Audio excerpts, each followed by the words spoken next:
When we think of B-movies, there's a common notion that these low-budget, hastily made films for massy entertainment are not exactly the top drawer in cinema. Well, there have been several B-movies in the last few decades that can change this concept entirely. The horror genre, in particular, has been bolstered by some unforgettable B-movie hits that are remembered even today. While the 80s and 90s were the best decades for B-movie horror, there have been some memorable mentions scattered across the 20th century, and in this video, we will bring you a collection of some of the most notable ones among them. But before we go into our explanation, we have a very small request. If you like our content, please support us by subscribing to our channel. This is a small click for you, but for us, it means a lot. Thank you. Let's begin.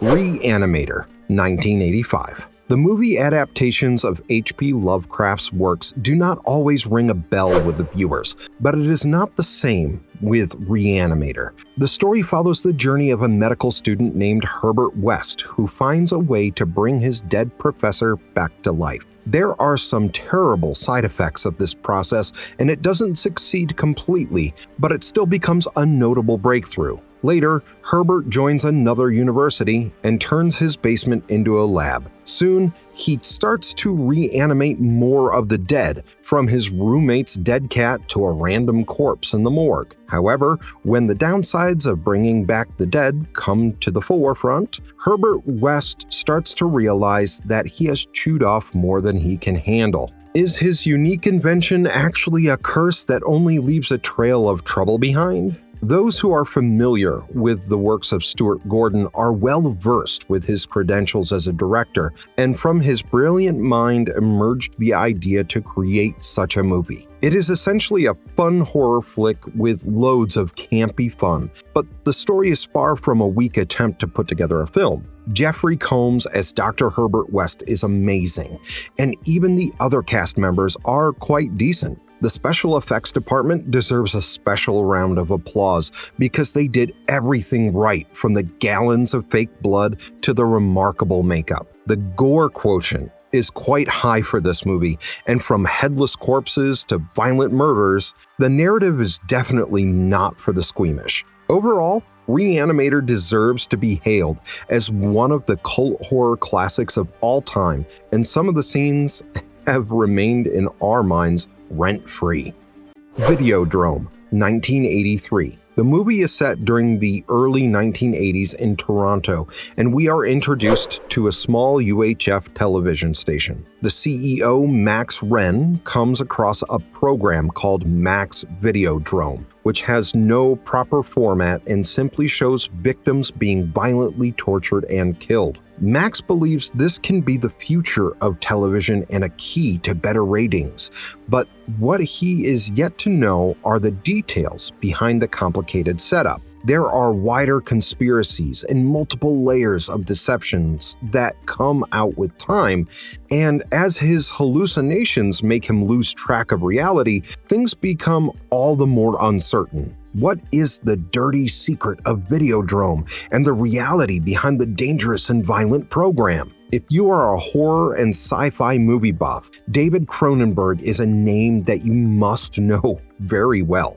Videodrome is easily among his best works, and the way he takes on the media in populist measures is truly commendable. It is a sci-fi body horror film that is powered by a brilliant storyline and backed up by some amazing acting performances. The movie themes include serious topics like the role of technology in shaping humanity and government conspiracies against the people, and it is quite a thought-provoking narrative. Videodrome actually has the potential to drive you nuts, and just like the president of the TV company, you might find yourself losing track of reality as well, going from scene to scene. If you have the tenacity for freaky and serious stuff packed into unsettling entertainment, look no further, because Videodrome will fulfill all your wishes.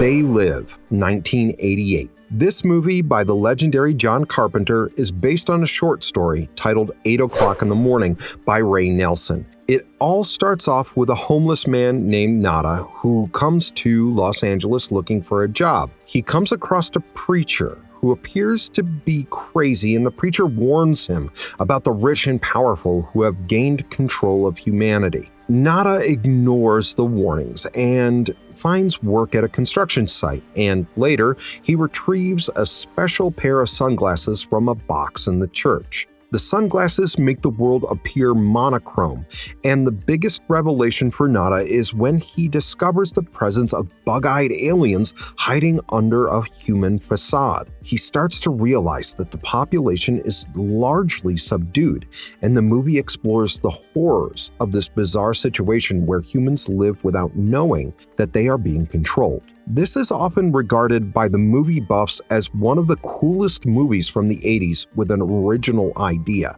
It is a masterpiece in the world of B-movies, and somehow the story is more relevant in today's world than ever before. The acting performances from the likes of Roddy Piper and Keith David are worth mentioning, but the showstopper is John Carpenter himself with his masterful execution. The clever, fun, and witty narrative mixed with Carpenter's weirdness makes this an unforgettable experience. And They Live goes on to show that artistic work can also be entertaining. It has emerged as one of the biggest B-horror hits of all time, and if you have missed out on this classic, you need to check it out ASAP.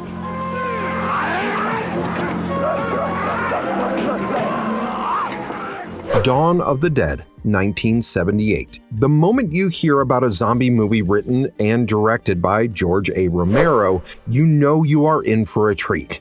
Dawn of the Dead marks another of his notable apocalyptic tales, where the US has been taken over by hordes of zombies. Everywhere from the cities to the countryside provinces have been overrun, and the population has succumbed to the unexpected attack. In such a perilous situation, a radio station employee named Steven manages to escape with his girlfriend Francine in the station helicopter. They are also joined by 2 renegade SWAT members, and they head to an enclosed shopping center to turn it into the last stand of humanity against the zombie threat. Can the secluded shopping mall ensure their survival? There are many zombie movie fans who claim that Dawn of the Dead is one of the greatest ever in the genre. While that is up for debate, it is undoubtedly among the best, and it sets up the legacy of Romero one more time. The story proves to be an astonishingly effective satire, and the frame of reference is unique and unheard of in the genre. The view of the world in absolute turmoil is something that will stay with you, and the narrative offers so much more than murderous zombies running after human flesh. That being said, there are some extremely gory scenes that might not be suitable for the faint of heart. If you get a chance, check out the director's cut of this movie so that you don't miss out on some of the unnecessary edits.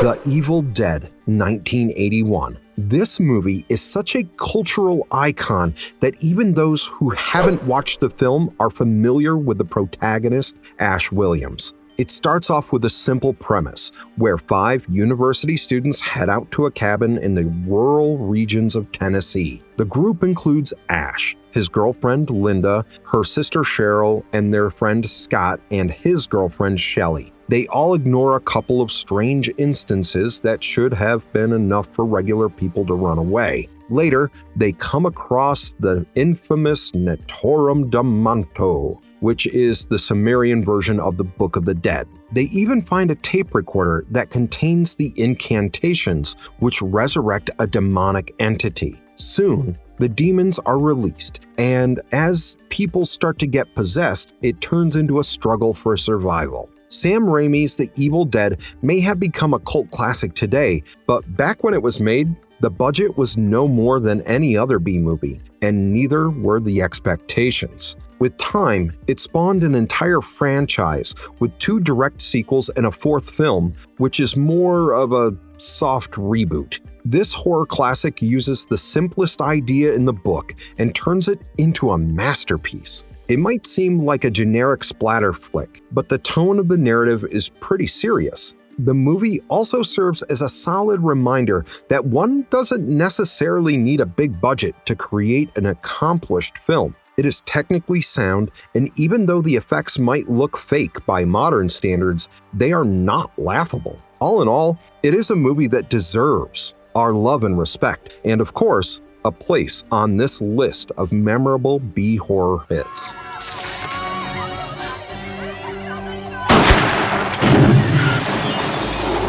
Night of the Creeps, 1986. Back in the 1950s, an alien experiment misfired, and a can containing slug-like organisms crash onto the Earth. A couple watches the crashing canister, and when they try to investigate, they get in the way of a criminally insane patient who attacks the girl. Meanwhile, one of the slug-like creatures jumps into the mouth of the boy, and we then have a time jump of 27 years. In an effort to join a fraternity, a couple of teenagers from college try to steal a cadaver from the university medical center. It turns out that the body they attempt to steal is actually the boy from the 50s who got infected, and now the alien infestation spreads rapidly. Basically, it works when the alien brain parasite enters humans through the mouth, and the hosts are effectively turned into a murderous zombie. Some of the spirited students do try their best to lead a fight back, but is it going to be good enough? When you put together a bunch of teenagers and zombies,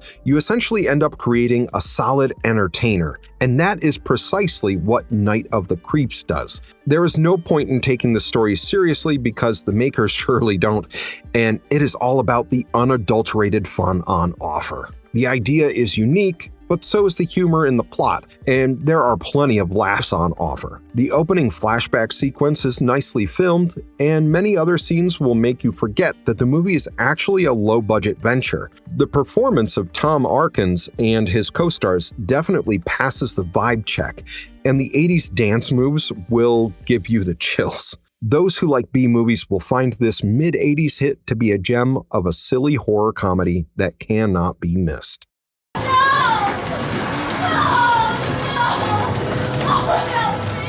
Night of the Living Dead, 1968. This is where the legacy of George A. Romero began, before the sequel Dawn of the Dead turned it into a mass frenzy. The franchise effectively begins here, and it all starts when siblings Barbara and Johnny head to a cemetery in rural Pennsylvania to visit their father's grave. Here, a strange pale man attacks and kills Johnny as Barbara runs for her life and enters a nearby farmhouse. However, things only get worse from here as a horde of flesh-eating zombies attack her. She is soon joined by a stranger named Ben who helps her drive back some of the attacking ghouls, and they come across more survivors in the cellar of the house. But how long can they hold off the zombies, and how can they get out of this sticky situation? Night of the Living Dead is a great example of commercial success coming from brilliant ideas and not insanely big budgets. It ended up being one of the most profitable independent films ever made, with a $30 million collection on a $100,000 budget. The narrative is extremely creepy and unique, and this film actually paved the way for several others in this genre. Aside from the horror of the slow-moving zombies that are hungry for human flesh, the movie also spares some time to highlight the ugliness of human nature. Anyone who wants to check out the historic film that redefined an entire genre needs to explore this modest effort by a visionary director.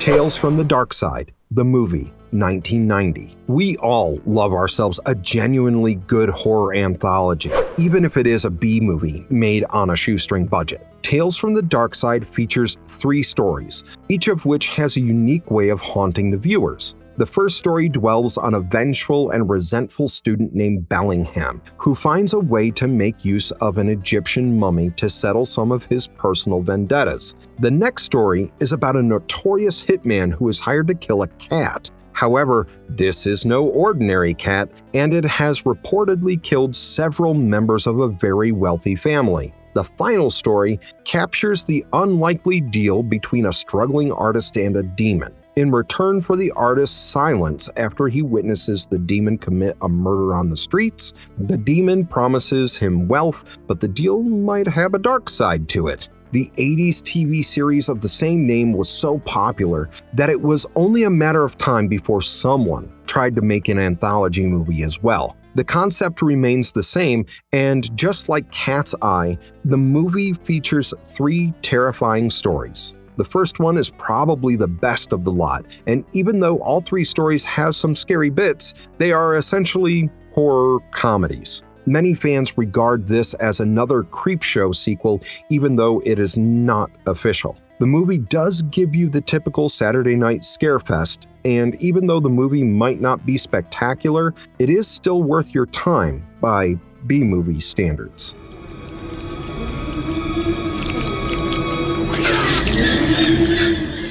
From Beyond, 1986. Stuart Gordon's dark and graphic sci-fi horror movie is premised on the aftermath of an incredible invention made possible by a crazy scientist named Dr. Pretorius. He finds a way to access a parallel universe of pleasure simply by tapping into the pineal gland of the brain. However, the endeavor is met with adverse results after he seemingly dies from certain forces of the other dimension. His assistant, Dr. Crawford, becomes the primary suspect, and he is accused of murder. The investigation falls on psychiatrist Catherine McMichaels and Detective Bubba, and the trio might even have to access the other dimension and risk their lives in order to solve the intriguing mystery. From Beyond is another one of Lovecraft's amazing works, and it is led by Stuart Gordon, the man known for adapting Lovecraft stories to perfection. This is easily one of the wildest horror films that you will come across, and largely because of the idea of a parallel universe and schizophrenia packed together makes for a mouth-watering storyline.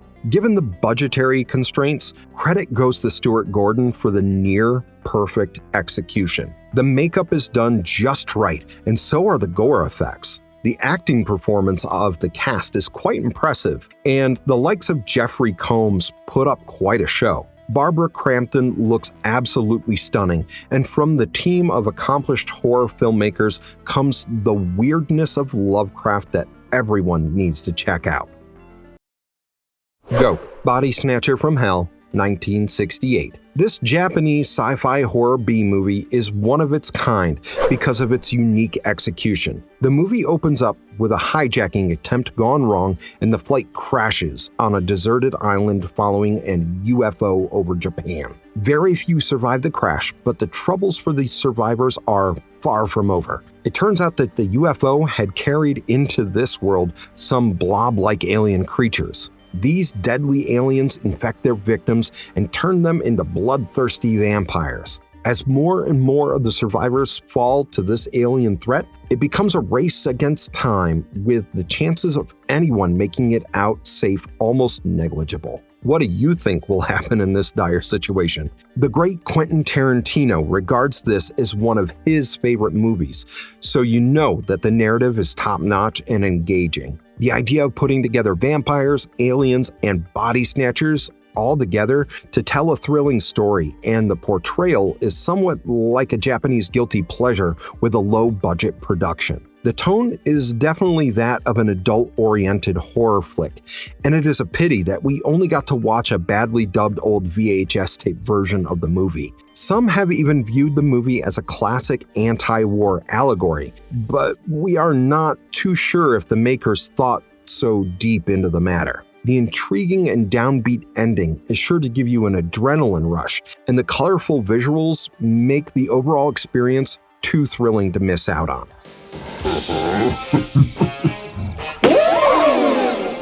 Killer Clowns from Outer Space, 1988. There have probably been more sci-fi horror B-movies than the more conventional horror genre, and Killer Clowns from Outer Space is another addition to the long list. We are taken into the small town of Crescent Cove, and Mike and his girlfriend Debbie notice a mysterious glowing object in the distance. A farmer named Green also sees the unexplained light, and he heads out into the woods to investigate further. This is when we get a first look at the clown-like aliens who capture Green and his dog. When Mike and his girlfriend Debbie reach the site, they barely escape the aliens and get news to the local police station. Soon, the locals start falling prey to these clown-like aliens, and using special guns, the aliens turn them into cocoons. Can the town be free of this alien menace? There is a strange type of joy derived from the goofy and campy horror flicks, and it doesn't get much sillier than this. The title is a great representation of the movie and almost sums up the story, but that doesn't end the fun for the viewer. The narrative is creative and funny, and we love how wildly innovative the execution is. Every single aspect of the movie is exaggerated purposely to make it comical, and one could even argue that it acts as a spoof of the generic sci-fi flicks out there. There have been several sequel plans that unfortunately got stuck in the development hell, and maybe with the right story and the right people involved, we might get one in the future. Unless someone is particularly judgmental about such movies, they should definitely have this one on their watch list. Have a nice day! Chopping Mall, 1986. If you thought that the idea of having aliens look like clowns and making them crazy and murderous was the upper limit of B-horror, think again. Chopping Mall outdoes the bizarre concept with another, where a state-of-the-art mall security system of high-tech robots backfires. When some employees working at the mall plan an after-hours party with their friends and partners, things take an unexpected turn. There is a massive lightning storm raging outside, and after lightning strikes the mall multiple times, the computer system controlling the robots is damaged. These protecting machines turn into violent maniacs and go after the people stuck in the mall, and there is nowhere to run and no one to help. It would be criminal to judge a movie with such a story critically. Of course, it is made in good humor, and even the makers didn't take it seriously. The best part is that the filming was done in a real-life mall in California, and that adds to the realistic touch. The narrative is delightfully trashy, and it doesn't take too long to be done with the storytelling. You have all the boxes checked for a B-horror hit. The acting is laughable, there is gratuitous skin show and violence, and you have a constant campy feel in the visuals. Enjoy this one with your expectations low, and stop counting the flaws and logical inconsistencies if you want to experience some guilt-free entertainment. Taste the Blood of Dracula, 1970. Hammer Film Productions and classic B-horror movies are a match made in heaven, and it is from this incredible union that we got this amazing movie. We are introduced to three distinguished gentlemen who are looking for some excitement in their lives. However, they end up with more than they bargained for when they come across one of Count Dracula's servants named Lord Courtly. They end up unwittingly resurrecting Dracula through a nightly ceremony, but they also kill Courtly in the process. Now, a vengeful Dracula promises to kill them all, and one by one, they are going to die by the hands of their own children. Is there any way for them to escape inevitable death? Taste the Blood of Dracula is more of an unusual Hammer production, and you might find it strange that the initial story didn't even plan on including Count Dracula in the movie. Given how Hammer is known for their Dracula movies,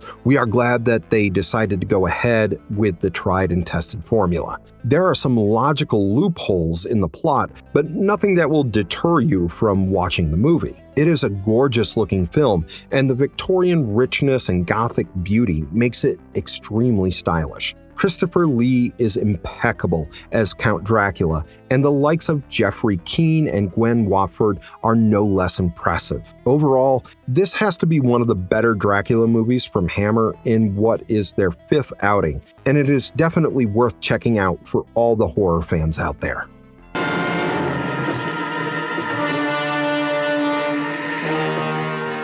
The Horror of Frankenstein, 1970. The Horror of Frankenstein is yet another Hammer Film Productions, and it is made as a semi-parody and semi-remake of the popular 1957 movie titled The Curse of Frankenstein. The movie documents the twisted life of Victor Frankenstein, who is an arrogant genius with a demented mindset. He kills his own father, who is against his ungodly anatomy experiments, and later he heads out to a medical school in Vienna, only to be thrown out after impregnating the daughter of the dean. Now, he heads back to his castle, and in his lab he conducts several experiments that involve awakening the dead. When he finally creates a body made up of human parts, it goes out of control and starts a murderous rampage. Can the abomination be contained? The story offers quite an exciting representation of Frankenstein, where the man is actually scarier than the monster. The cold-blooded and emotionless character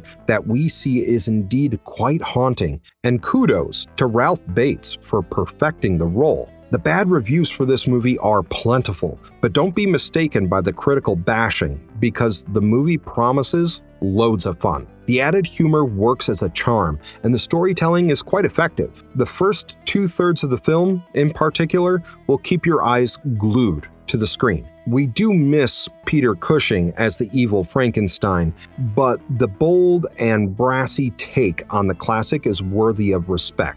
Don't be swayed by the negativity around the film, and check it out for yourself to find out if you have a taste for this wacky narrative and an unusual brand of humor.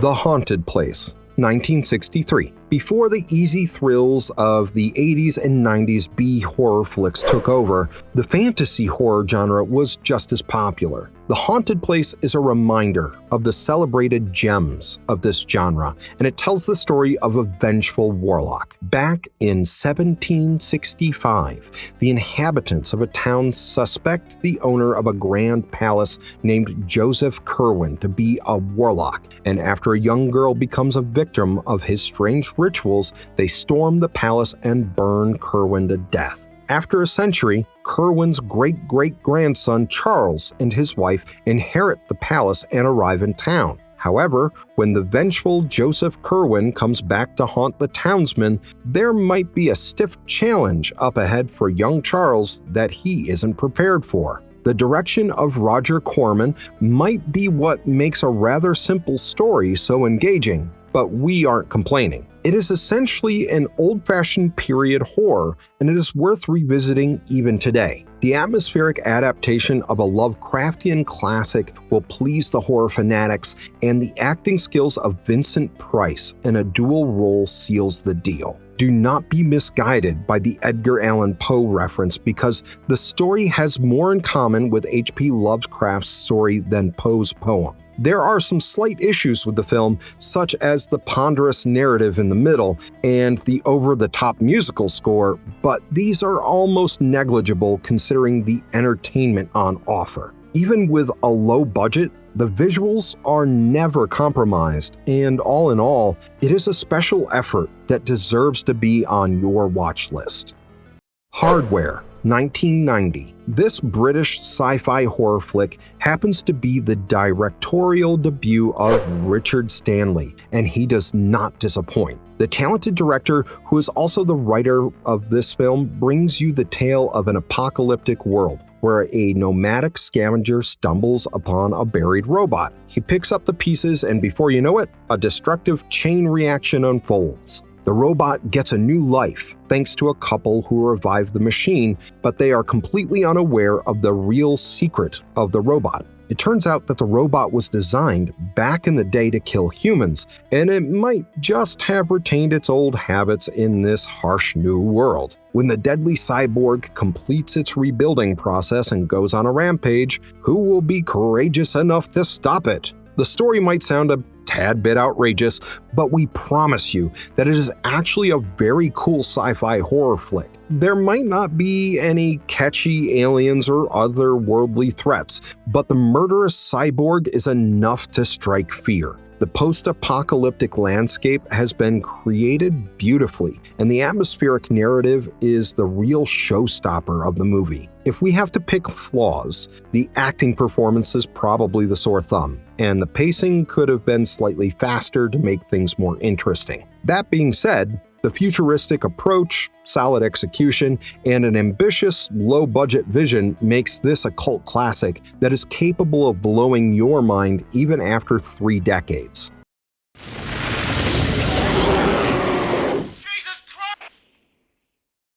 Tremors, 1990. Creature horror movies are always fun, especially when the creature has some unique features and innovative designs. This movie features one such mysterious creature that goes on a rampage, and the movie has spawned a successful franchise after the overwhelming success. 2 handymen, Val and Earl, have come across this creature and the bloody mayhem it leaves behind. It turns out to be a gigantic, burrowing, worm-like monster, and it detects movement on the surface to attack its victims. There are 3 such worms in the region, and Val and Earl lead a desperate fight against these creatures to save the small town. Can they outwit the deadly creatures? Here we have a thrilling and suspenseful monster feature that stars a likable duo and an intriguing plotline. There are other funny characters, such as the gun-crazed survivalist couple, and the wholesome cast adds to the comedic value of the film. Kevin Bacon and Fred Ward are quite remarkable in this movie as the main protagonists, and although it is said that the former wasn't too keen on being part of Tremors, he probably warmed up to the idea. The human inhabitants of a small town against 4 giant worm-like creatures never falls short of the adrenaline rush for the viewers. Even the special effects are actually quite impressive, and the movie has a cult classic written all over it. Many regard Tremors as one of the greatest B-horror flicks ever made, and we wouldn't say it's too much of an exaggeration.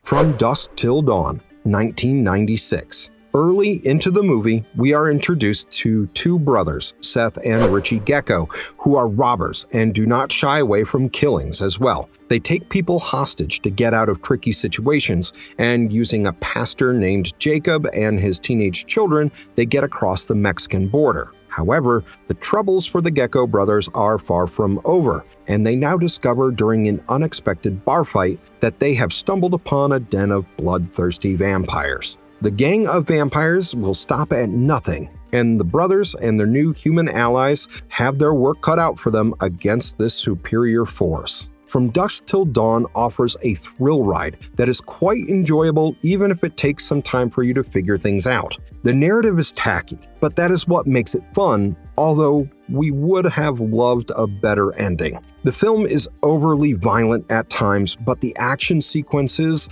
never seemed too far-fetched. Even the special effects department has done wonders, considering the low budget of this film. Nothing about the movie looks cheap and ridiculously campy, and the credit is due for the makers. Also, before you dismiss this as just another B-movie, it is worth noting that the screenplay is written by the iconic Quentin Tarantino, who even stars in the film. The cast also includes big names like George Clooney and Harvey Keitel, and they have given some worthy performances. Don't miss out on this action-packed extravaganza, and we strongly recommend this for all the Evil Dead and Walking Dead fans. Army of Darkness, 1992. From the mind of Sam Raimi comes yet another zombie-featuring stunner as Ash returns for another adventure. This dark fantasy horror comedy sees Ash Williams accidentally get transported into the Middle Ages, and Lord Arthur's men capture him, suspecting him to be a spy for Duke Henry, Arthur's enemy. After finding his way out of this situation, Ash realizes that the only way for him to head back to his timeline is through the magical Necronomicon Ex Mortis. He also has to take on an entire army of skeletons, and fighting the undead opponent seems to be his destiny irrespective of the timeline. Can he return back to the present, or will he remain stuck in the Middle Ages? Usually when it comes to B-movies, people recommend you leave your brains behind. However, Army of Darkness has quite an intelligent storyline, and it is another reminder from Sam Raimi that a good and campy story can be fun and entertaining as well. The overall narrative has elements of campy and horror rolled into one, and Bruce Campbell as Ash Williams is the perfect fit as the arrogant and hilarious hero with his trusted chainsaw. The amusing movie also ends up looking like a terrifying bloodfest, and the medieval undead are no less dangerous than their modern-day counterparts. Going by how several big-budget movies make a complete mess, even with a budget of hundreds of millions, we wonder what the likes of Sam Raimi could have accomplished with that kind of money. What are you doing? Granting your wishes.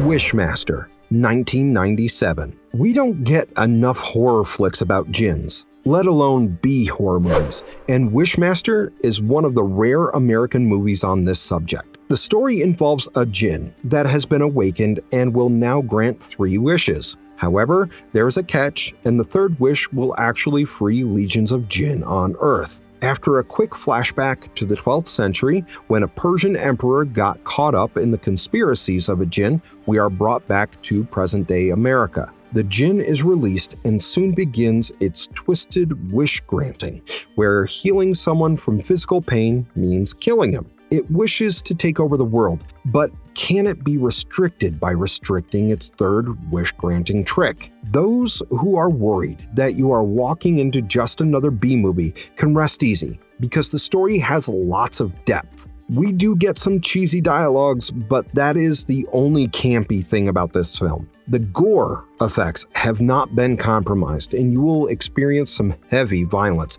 as the bodies pile up. At the heart of the movie, it is an entertainer, and that is precisely what it does. The premise is promising, and a remarkable villain performance by Andrew Divoff is the cherry on top. Overall, this B-horror hit is a must-watch for anyone who wants to experience a different brand of horror.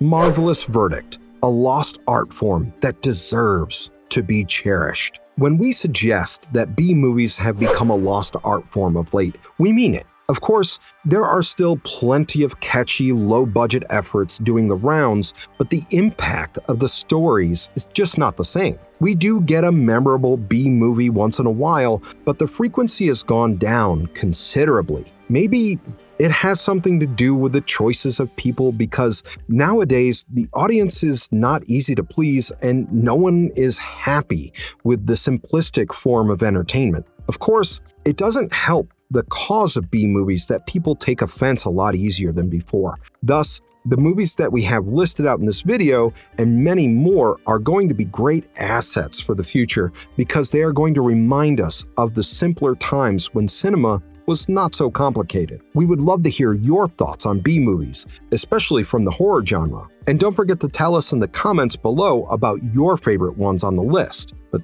that's all for now. Stay safe out there. Thanks for watching. Have a great one, everyone.